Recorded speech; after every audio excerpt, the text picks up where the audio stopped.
सोचिए जरा, गांव की सड़क से लेकर राज्य की सरकार और देश के प्रधानमंत्री तक, क्या सब कुछ आप एक ही वोट से चला सकते हैं? बिल्कुल नहीं। इसलिए भारत में सिर्फ एक इलेक्शन नहीं, कई अलग अलग प्रकार के चुनाव होते रहते हैं। तो चलिए जानते हैं इस वीडियो में कि भारत में कितने प्रकार के चुनाव होते हैं। सबसे पहले बात करते हैं लोकसभा चुनाव की। ये भारत का सबसे बड़ा नेशनल इलेक्शन होता है। हर 5 साल में जनता अपना एमपी यानी सांसद चुनती है। इन्हीं एमपी के जरिए देश का प्रधानमंत्री चुना जाता है। इसके बाद आता है विधानसभा चुनाव, जो स्टेट लेवल पर होता है। इस इलेक्शन में लोग अपने एरिया के एमएलए चुनते हैं और वही एमएलए मिलकर अपने राज्य का चीफ मिनिस्टर बनाता है। अब बात करते हैं राज्यसभा चुनाव की। ये इलेक्शन डायरेक्ट जनता से नहीं होता। इसमें राज्यों के एमएलए वोट करते हैं। राज्यसभा को हाउस ऑफ स्टेट्स भी कहा जाता है, क्योंकि ये राज्य की आवाज को पार्लियामेंट तक पहुंचाते हैं। इसके मेंबर्स का टर्म 6 साल होता है और हर 2 साल में कुछ मेंबर्स रिटायर होते रहते हैं। इसके अलावा राष्ट्रपति और उपराष्ट्रपति का भी चुनाव होता है। प्रेसिडेंट को एमपी और एमएलए मिलकर इलेक्ट करते हैं, जबकि वाइस प्रेसिडेंट का इलेक्शन में सिर्फ एमपी वोट करते हैं।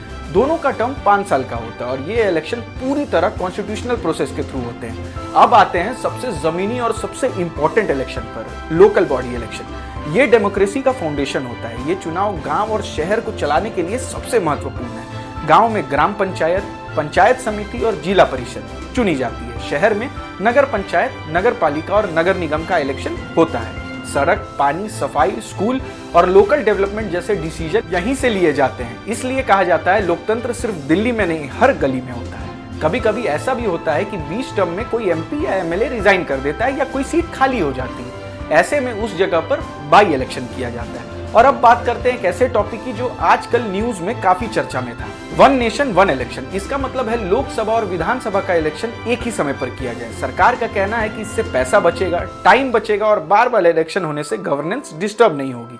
लेकिन एक्सपर्ट्स ये भी कहते हैं कि हर राज्य के इश्यूज अलग होते हैं। डेमोक्रेसी को फ्लेक्सिबिलिटी चाहिए और इसके लिए कॉन्स्टिट्यूशन में बड़े बदलाव करने पड़ेंगे। इसलिए अभी एक डिस्कशन और प्लानिंग का टॉपिक है फाइनल सिस्टम में। तो बात बिल्कुल क्लियर है, भारत में इलेक्शन सिर्फ पावर के लिए नहीं, पार्टिसिपेशन के लिए होता है। गांव से लेकर सांसद तक हर चुनाव भारत के लोकतंत्र को जिंदा रखता है। तो कमेंट में बताइए कि आपका फेवरेट नेता भारत के लोकतंत्र में कौन है। जय हिंद, जय भारत।